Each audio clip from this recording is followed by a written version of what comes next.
만나면 좋은 친구 MBC. 안녕하세요. 반갑습니다. 이충훈입니다. 아이들을 위해 사용돼야 할 정부 지원금을 부정하게 사용하는 것을 막기 위해 마련된 유치원 3법. 2018년 국정감사에서 사립유치원 비리 명단이 공개되며 큰 파장을 불러일으키기도 했죠. 이 대표 발의한 의원의 이름을 따서 박용진 3법으로도 불리는데요. 오늘 반갑습니다에서는요, 늘 마음 한편에 고향에 대한 애틋함을 품고 더 나은 세상을 위해 애쓰고 있는 박용진 의원을 초대해서 그의 정치 행보에 담긴 의미에 대해 이야기를 나눠보도록 하겠습니다. 안녕하세요. 반갑습니다. 예, 반갑습니다. 네, 잘 오셨습니다. 예, 반갑습니다. 이렇게 TV로 저희 프로그램의 얼굴을 비추니까 아마 고향분들은 반가워하는 분들이 굉장히 많을 것 같아요. 네. 인사 한 말씀 부탁드리겠습니다.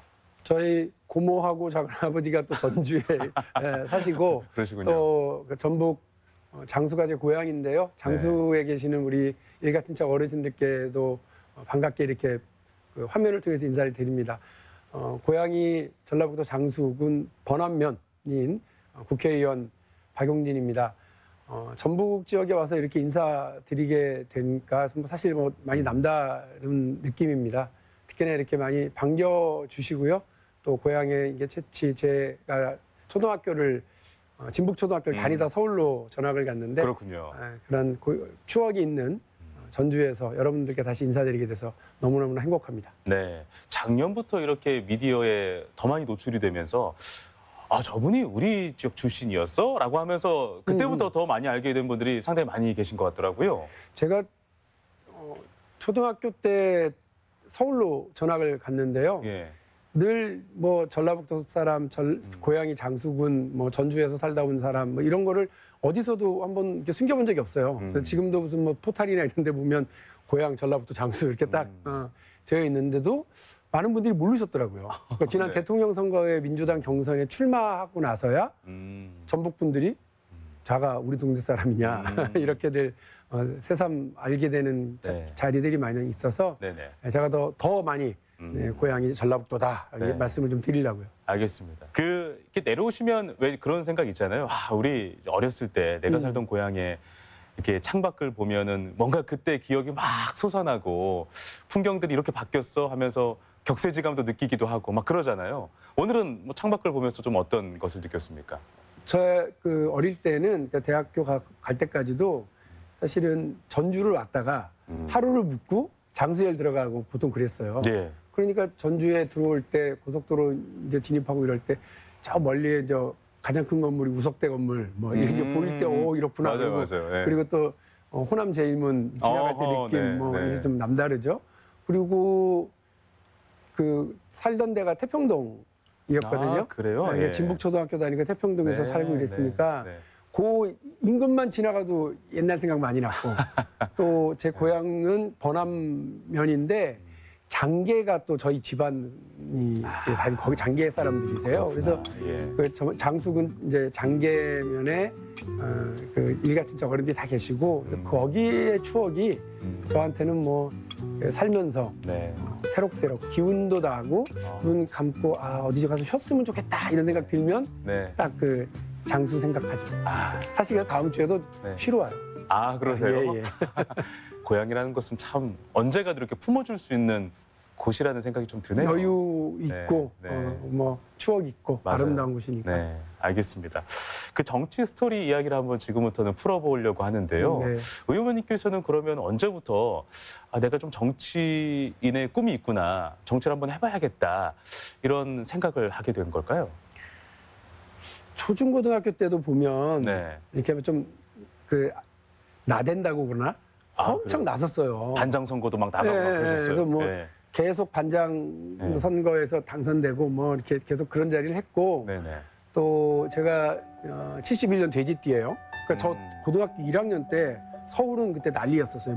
여기 전주도 그랬을 텐데 이제 유월항쟁 막 분위기가 막 있으니까 변두리에 있는 학교인데도 불구하고 그 바람을 타고 명동성당 쪽으로 친구들하고 집회도 나가보고 또 그 뒤에 전교조 어떤 영향도 많이 받았고 그러면서 점점 사회 문제에 관심이 많았던 것 같아요. 그리고 대학 가서는 이제 학생운동하고 총학생회장하고 그러면서 사회 변화에 대한 고민들을 좀 적극적으로 내가 중심이 돼서 해야 되겠다는 고민을 하다가요. 예.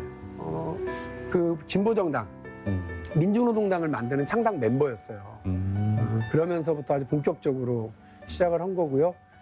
그 28살에 만 예. 28살에 국회의원 선거를 서울 강북구에서 처음 출마를 합니다. 그때는 완전히 청년 정치인의 애죠. 모습이었겠네요. 뭐 지금 보면 예. 애 느낌밖에 안 나는 텐데 네. 그때도 서울 강북구의 주민들이 좀 남다르게 봐주셨던 모양이에요. 그래서 그때 13.3%. 그러니까 만든 지 2달밖에 안 된 원외 진보정당의 후보인데도 불구하고 지지율이 표를 상당히 주셔서요. 그 뒤에 지금까지 박용진이 정치하는데 천리길 가는 노잣돈 딱 그때 그렇군요. 마련해 주셨다 그런 느낌이에요. 보통은 이렇게 본인이 태어나고 자란 곳에서 이렇게 지역구 출마를 하잖아요. 네. 그 장수 쪽은 한 번도 생각은 안 해보셨던 거예요? 못했어요. 왜냐하면 당선되리라고 생각하고 그런 꿈을 꿨다기보다는 내가 만든 정당이 품고 있는 아름다운 세상을 만들려고 하는 그 꿈, 세상을 바꿔야 되겠다고 하는 그 의지를 예.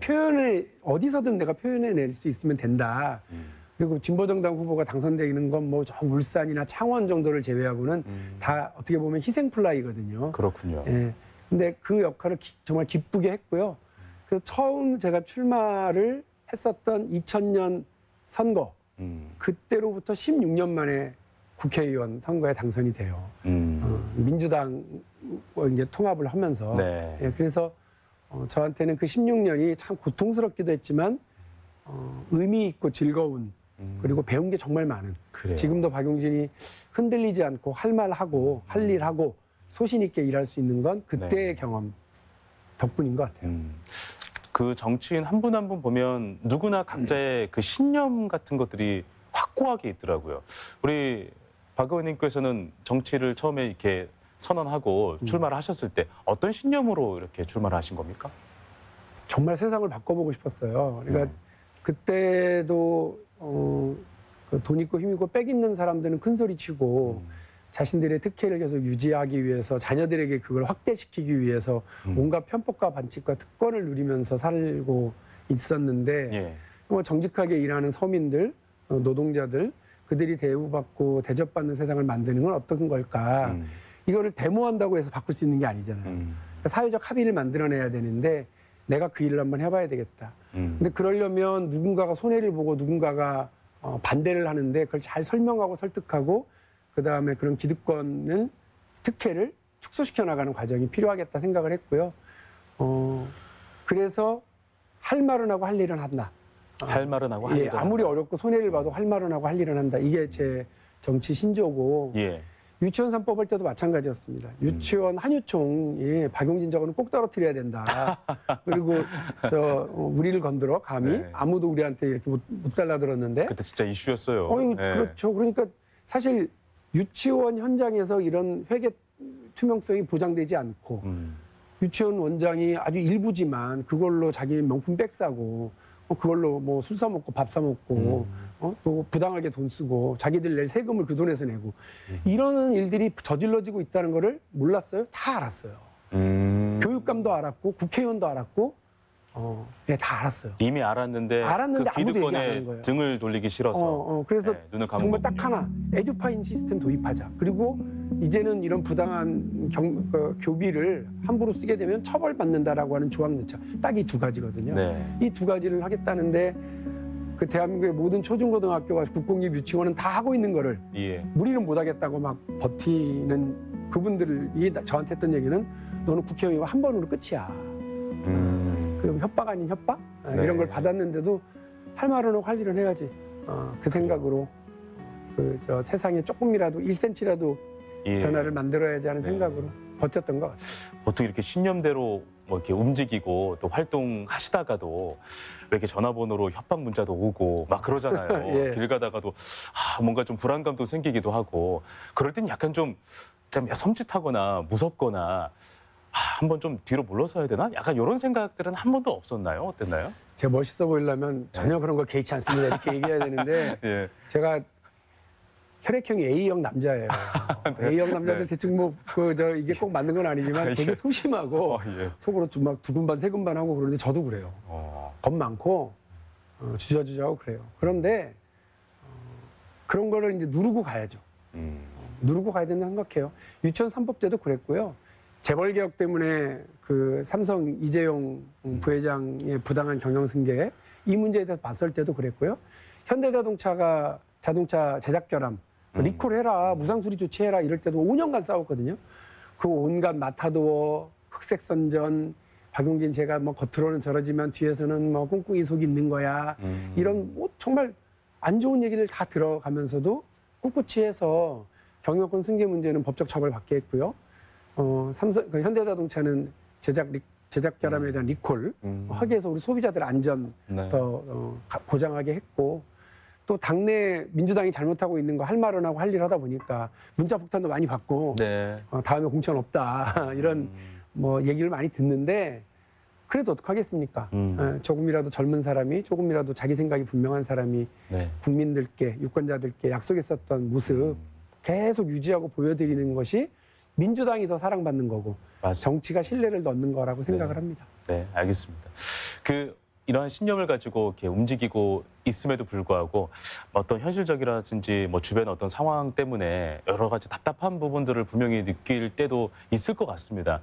언제 그런 것들을 좀 느꼈을지도 궁금해요. 저는 당을 생각해서 위성정당 만들어서는 안 된다고 얘기했을 때 엄청 욕을 먹죠. 문자도 엄청 많이 오죠. 너만 잘났냐 이렇게들 얘기하죠. 저는 당이 국민과의 약속을 지켜야 된다는 생각에 서울시장, 부산시장 보궐선거 내면 안 된다. 당원 당규 바꾸면 안 된다고 주장을 했죠. 엄청 욕을 먹죠. 저는 조국 장관을 비롯해서 고위공직자 우리가 후보자로 냈지만 우리가 마련했었던, 우리가 야당 때 5대 기준, 7대 기준 뭐 이런 걸 마련해서 낙마시켰었잖아요. 네. 그러면 우리도 그 기준을 지켜야 된다고 주장을 했을 때 너만 잘났냐, 뭐 문자 많이 받고 욕 먹죠. 그럴 때가 제일 힘들었어요. 솔직히 힘들어요. 그러니까 오해받을 때, 당의 내부 총질한다고 그런 소리 들을 때, 네. 그게 아닌데 원칙을 지켰을 원칙을 뿐인데. 지켜야 되고, 이건 당이 국민들에게 사랑받으려면 이 방법밖에 없는데 소탐대실에서는 안 되는데, 다 이유가 있어요. 다 그때 상황 논리가 있어요. 위성정당? 아니 국민의힘이 먼저 만드니까, 자유한국당이 먼저 만드니까 우리도 만들어야 돼. 재보궐선거에 후보 내는 거? 아니 그렇다고 서울하고 부산을 뺏기면 되나? 이런 불가피한 선택을 하겠다고 하는 거예요. 다 그런 이유로 우리가 소탐대실하다가 정권 잃은 거거든요. 그래서 제가 그렇다고 저는 거봐 내 말대로 했어야지 그렇게 얘기 안 합니다. 왜냐하면 똑같이 전 책임 있다고 생각해요. 저도 그때 끝까지 그 관철 무시켰고, 민주당이 지금 이런 신뢰받지 못하는 정치 세력으로 국민들의 비판받고 있는 거 저도 책임이 있다고 생각합니다. 그래서 저는 민주당 내부에서 뭐 이른바 쓴소리 혹은 소신파 여기로 그치는 게 아니라 민주당을 바꿔야죠. 민주당의 주류가 돼야죠, 박용진이. 민주당을 이끌어가고, 그래서 우리 전라북도 도민들이 민주당 찍어줘봐야 맨날 똑같아. 우리 호남민들이 광주에서 전남에서 저놈들 우리한테 표 받아가고 우리 지역 발전에는 무관심해. 이런 소리 안 듣게 하기 위해서는 민주당을 바꿔야 된다고 생각해요. 저는 제 대선 끝나고 나서 그 영국 노동당 총리했었던 토니 블레어 이분의 회고록을 지금 다시 보고 있거든요. 네네. 이분도 가장 힘들었던 게 그 낡은 노동당을 바꾸기 위해서 내부에서 그 이른바 내부 투쟁을 할 때 그 오해, 그 비난, 비판, 조롱 이거를 너무너무 힘들었더라고요. 예. 겪어야죠. 뭐 당의 지도자가 되겠다는 사람, 새로운 주류가 되겠다고 하는 사람들은 그 당당하고 단단하게 그 길을 가야 된다고 생각하고 제가 그렇게 해보려고 생각하고 있습니다. 네, 알겠습니다. 그럼에도 불구하고 참 이렇기 때문에 내가 정치하길 참 잘했다라는 어떤 사건들도 분명히 있을 것 같아요. 뭐 누군가의 문자 메시지로 그걸 느낄 수도 있고, 누군가의 어떤 뭐 이야기에 그런 가슴 뭉클한 이야기도 분명히 있을 것 같은데 어떤 사건들이 있었습니까? 뭐 제일 먼저 유치원 3법 통과됐던 거죠. 물경 1년 4개월이 걸려서 겨우 그 법안이 통과됐는데, 네. 그 통과되고 나서 그 모든 국민들이 정말 좋아해 주시고 그리고 축하해 주시고, 저한테 이렇게 욕설 문자 보냈던 사람도 나중에 박용진 의원님 정말 수고하셨다고. 왜냐하면 그 욕설 문자 보냈던 걸 제가 안 지우고 있었기 때문에 그 칭찬하고 네. 응원하는 문자를 받으니까 너무 기분이 좋았죠. 그리고 지금 그 법이 통과되고 2년이 됐거든요. 예. 현장이 엄청 좋아졌어요. 그래서 저는 오히려 이제 유치원은 우리 특히 선생님들, 사립유치원의 선생님들의 처우를 개선하기 위해서 더 많은 지원해줘야 된다. 밑 빠진 독에 물 부어주는 국민들은 없지만 그 밑 빠진 독에 돌을 괴었으니까 찰랑찰랑 물을 좀 채워주실 때가 됐다 이런 말씀 드리고요. 정말 우리 사회에 뭐 법도 없고 원칙도 없는 것처럼 막 했었던 재벌 총수들과 일부 또 그 재벌 대기업들이 시장에서의 반칙 또 그 우리 법을 어기는 특권 특혜 이런 것들을 바로잡는 재벌 개혁의 전도사로서의 어떤 결과들을 만들어냈을 때도 엄청 기분 좋았어요. 시민사회 운동을 했었으면 폭로하고 끝나잖아요. 예. 근데 제가 국회의원이잖아요. 그러니까 그것을 제도를 개선하고 법을 개정하는 일까지 해내서 이 뒤에는 유치원에서 비리와 횡령이 없어지게 만들고 이 뒤에는 재벌 총수들도 법과 질서를 지키게 만들고 이 뒤에는 대기업이 시장에서 우리 소비자들 자동차 수천만 원짜리 사줬는데 안전 문제는 나 몰라라 해버리는 그런 나쁜 풍토는 없어지게 만드는 뭐 그런 걸 해서 너무너무 기쁘고 네. 보람됩니다. 네, 알겠습니다. 대선 이야기도 한번 좀 해볼게요. 대선 물론 뭐 지났고 결과도 다 나왔지만 깜짝 놀랐거든요. 너무나 일찍 이렇게 젊은 사람이 대선에 이제 출마하겠다라고 이렇게 선언했던 경우를 본 적이 있었나 싶을 정도였어요. 예. 상당히 좀 오랫동안 근데 준비를 하셨다면서요? 사실 유치원 3법을 통과시키면서 그런 생각을 했었어요.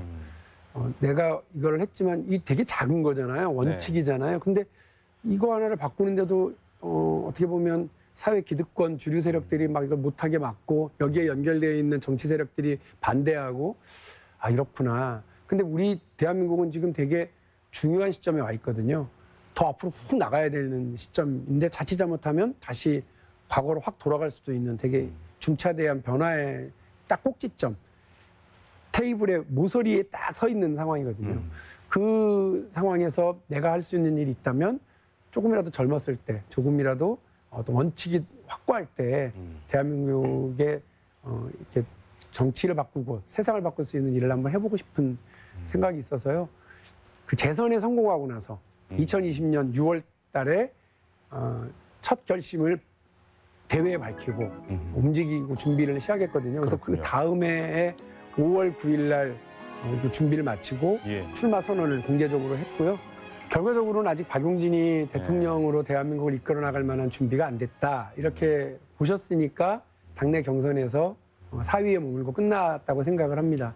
그러나 국민들께서는 그리고 우리 당원들께서는 요 판매대 위에 대통령 후보자 판매대 위에 앞줄에 있는 대기업 제품들 기존에 뭐 여러 주류이고 또 유명하신 분들 이낙연, 뭐 정세균, 이재명 이런 분들도 있고 그 뒷줄에 신상품. 이게 아직 우리가 써보지는 않았지만, 네. 이거 눈에 띄네? 하고 지금 보고는 계신 것 같아요. 네네. 네, 그래서 신상품 박용진.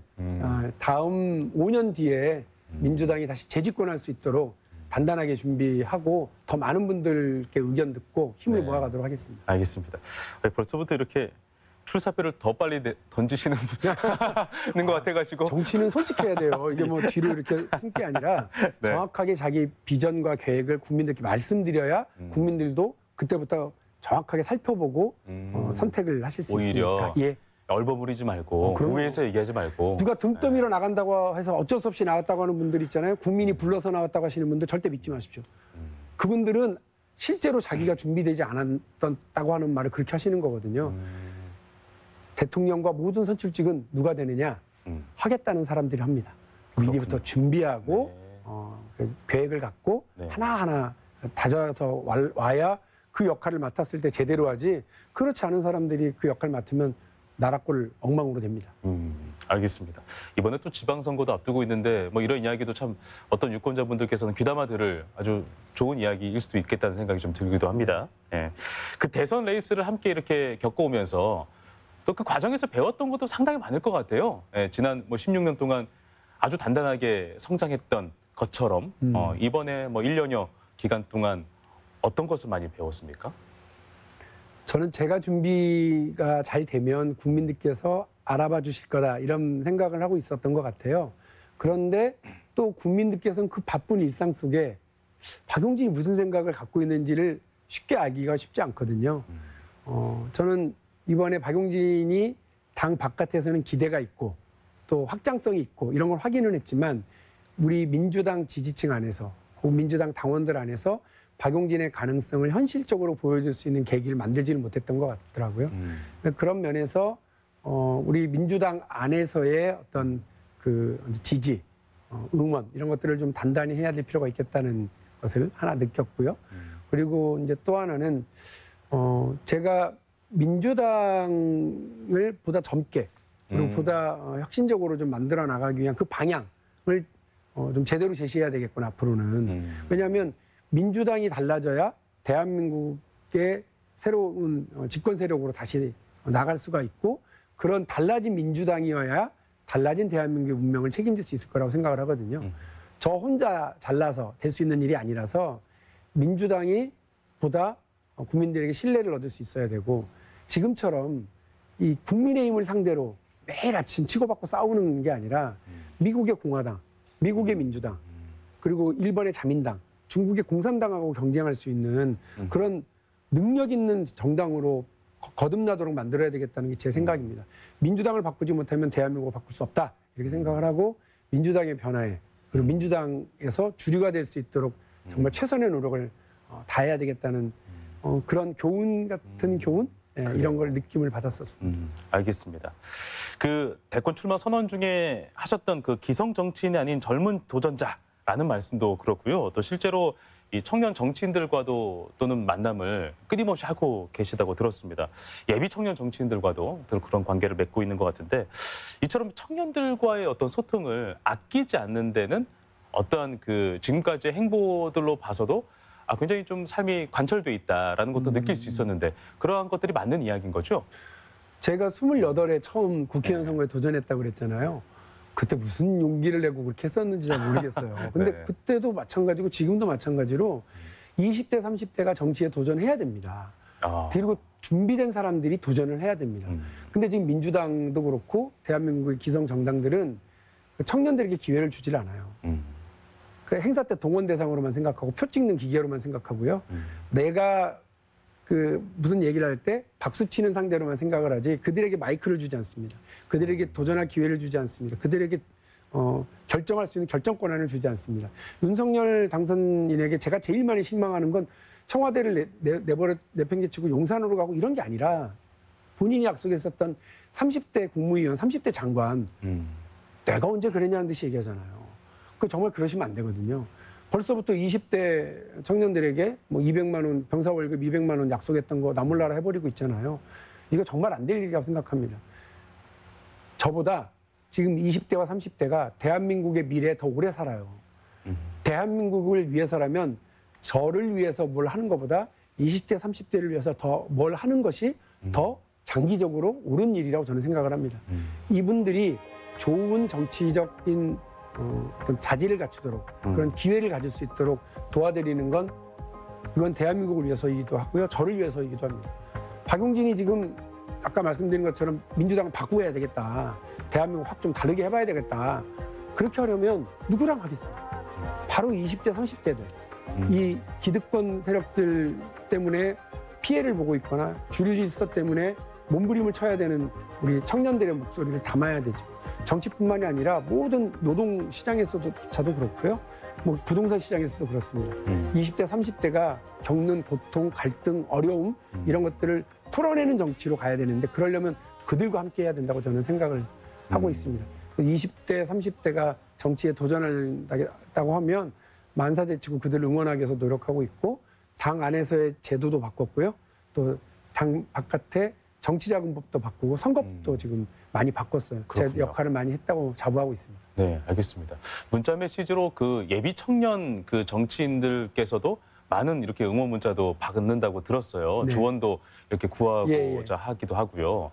그분들에게 그러면 이 청년 정치인으로서 발돋움하려면 어떤 부분이 가장 중요해라고 이렇게 조언을 해줄 수가 있을까요? 아까 잠깐 말씀드렸던 영국 노동당의 토니 블레어가 30살에 하원 의원이 돼요. 우리나라 말하면 국회의원이 되고 41살에 당대표가 됩니다. 그런데 그런 과정에서 뭐 정말 변화에 대한 의지, 이거 하나, 자기 생각이 분명했던 거고요. 예. 또 두 번째는 자기 주변의 동기들을 모아내는 일을 잘하더라고요. 저는 우리 20대, 30대가 나 혼자서만 하겠다는 생각이 아니라 같은 또래, 같은 생각을 가지고 있는 사람들을 잘 하셔야 된다는 말씀 먼저 드리고 네. 또 하나는 지역구의 주민들, 이분들 그야말로 하늘처럼 믿으셔야 됩니다. 저도 아까 말씀드린 것처럼 제가 처음 출마했을 때 저한테 13.3%라고 하는 표를 모아주신 그분들이 없었으면 지금까지 못 왔을 거예요. 저도 경선에서 떨어지기도 하고 선거는 수차례 떨어지기도 하고 돈 없어서 힘들어 보기도 하고 그랬지만 그분들의 응원, 그분들의 목소리를 늘 제 정치의 큰 에너지로 삼고 있었거든요. 앞으로도 그럴 거고요. 네. 그러니 자기가 정치하려고 하는 그 지역에서의 그 유권자들, 그 주민들의 목소리를 듣고 그 목소리를 잘 따르려고 하는 노력 네. 꼭 좀 해주셨으면 하는 바람입니다. 알겠습니다. 그 SNS 활용도 굉장히 잘하고 계시더라고요. 아무래도 이렇게 청년들하고 대화하고 소통하려다 보니까 이 신문물에 그리고 어떤 디지털에 굉장히 좀 능해야만 또 가능하겠더라라는 생각이 좀 들기도 합니다. 이 청년들하고 소통을 하려면 물론 디지털에서 소통하는 것도 굉장히 중요하지만 어떤 것이 진짜 소통에 있어서 가장 중요하다고 생각을 하세요? 저 뭐 다 마찬가지인데요. 솔직해야 된다고 생각해요. 네.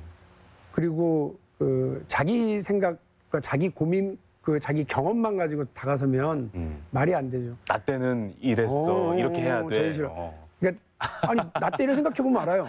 제가 학생회장을 이제 과학생회장을 하면서 그때가 21살, 22살일 거 아니에요. 예. 근데 그 무슨 일이 있었어요. 그래가지고 그때가 이제 노태우 정부 시절인데 데모 나가려고 학생들을 쫙 이제 모아갖고 나가려고 그러니까 교수님께서 자네 지금 수업 시간에 어디 가나 이러시더라고요. 아이고 뭐 일이 있어서 데모하러 갑니다 했더니 참 이게 비웃으시면서 내가 말이야 4.19 때 나도 데모해봤던 사람이지만 이렇게는 안 했어 이러시더라고요. 근데 4.19는 저한테 30년 전 얘기였어요. 제가 90학번이니까 30년 전도 더 전의 일이고 알지도 못하는 일인데 아니 그때 하셨다면서 지금을 왜 모르나.